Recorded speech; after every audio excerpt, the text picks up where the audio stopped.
This bill be now read a second time, and I call the member for Fremantle. Thank you, Deputy Speaker, and I'm glad for the opportunity to speak in support of this bill. It's another instalment in the government's response to the Northern Endeavour fiasco, which, if unaddressed, would have left the taxpayer picking up a bill of the financial kind of several $100 million that should have been met by the operator Woodside. This levy is a supportable and sensible means of ensuring the taxpayer does not pay for a very expensive mess that was created by some risky and, I would say, some questionable corporate conduct. The Department and the Minister deserve some credit for resolving on both the trailing liability that was dealt with in an earlier piece of legislation and for bringing along this cost recovery levy. But based on what we now know, it is a shame the rigour of our regulatory arrangements wasn't sufficiently good to prevent what occurred. Unfortunately, when you have a government that is reflexively, or some would say ideologically, dismissive of the regulatory systems that are required to guarantee the public and the national interest, that deliver safety and environmental protection and good corporate conduct, this is exactly the kind of thing that will occur, regulatory failure with harmful consequences. Deputy Speaker, we're fortunate that the mess so far is only administrative and economic in nature, rather than a mess that could well have involved very real hazards to worker safety and to the marine environment. No one in the Australian community would be unaware of the kinds of things that have happened in the past that have involved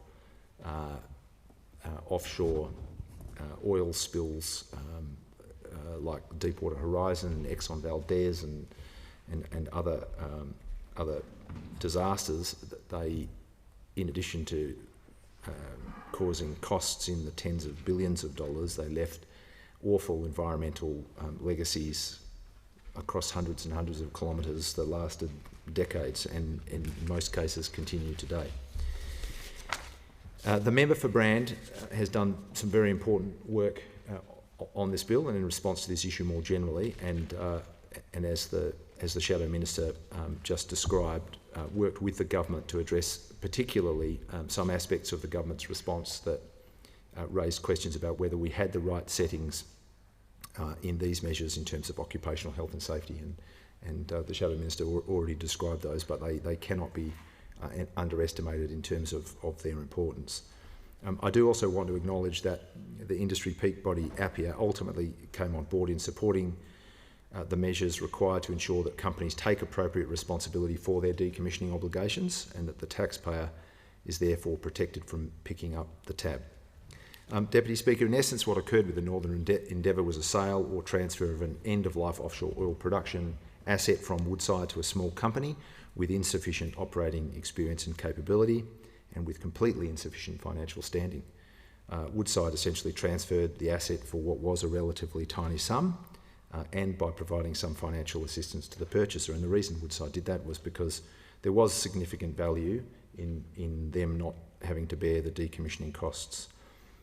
It's not surprising that in very short time the company that received the asset proved incapable of operating the Northern Endeavour, and we should be grateful that NOPSEMA was relatively quick off the mark and resolute in holding the operator to account and in preventing what may have escalated towards something fatal in human terms or environmentally disastrous. One of the things that NOPSEMA considers is the adequacy of the spill response arrangements and preparations, which are critical when it comes to offshore oil and gas.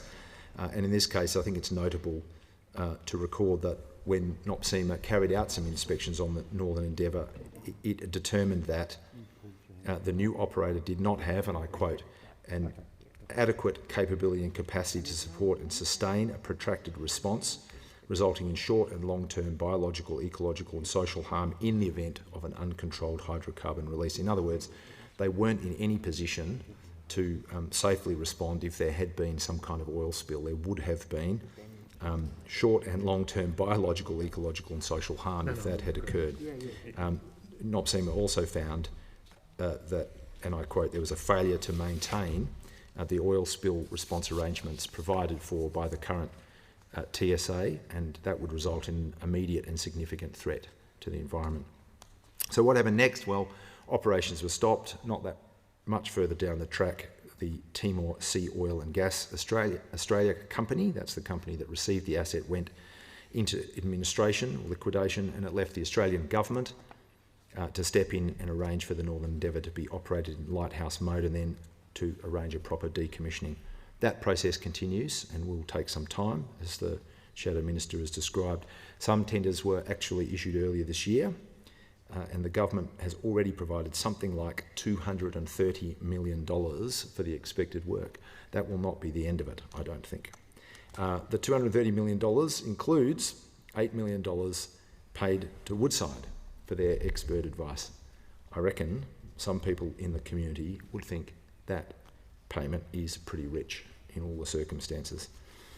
Deputy Speaker, I said questionable earlier in terms of the whole arrangement, and I think that this is an important point to make, and certainly for people in the community to understand. I said questionable because it is quite hard to look at the circumstances around the disposal of the Northern Endeavour and take the view that Woodside disposed of the infrastructure while giving due and reasonable consideration to the possibility that the receiving entity was not in a solid position to safely and properly operate the rig and was in no position to safely and properly decommission it. It is hard to believe that an operator of the capability and scale and experience of Woodside didn't foresee that possibility. In any case, this bill helps fix a serious and costly problem, but we know there's further work to be done to ensure this kind of thing doesn't occur again. And on the upside, we should ensure that the considerable volume of decommissioning work in prospect is undertaken by an Australian decommissioning industry and by Australian workers. On that front, I welcome the establishment of CODA, the Centre for Decommissioning Australia, and I'm grateful to have met with the General Manager, Francis Norman, on a couple of occasions. It's pretty incredible to reflect on the fact that there is $60 billion of offshore decommissioning that will be required in the next 30 years, that is by 2050, and half of that in the next 10 years. It's a very substantial and important piece of work. If it's not done well, there will be unacceptable risks in terms of worker safety and in terms of harm to our marine environment. If it is done well, there's the potential for a state-of-the-art Australian decommissioning industry to be created, supporting investment and innovation and infrastructure and Australian jobs that are all relevant to our broader maritime capability in shipbuilding and marine science and offshore renewable energy, and with my recycling hat on, in resource recovery and recycling. That is what we should all hope for. That is what we should aim for. It's entirely possible and it's the right way to go, but it will require some concerted and rapid work from government in partnership with industry, and as we have seen, there really is no time to waste at all. Deputy Speaker, I'm glad to support this bill.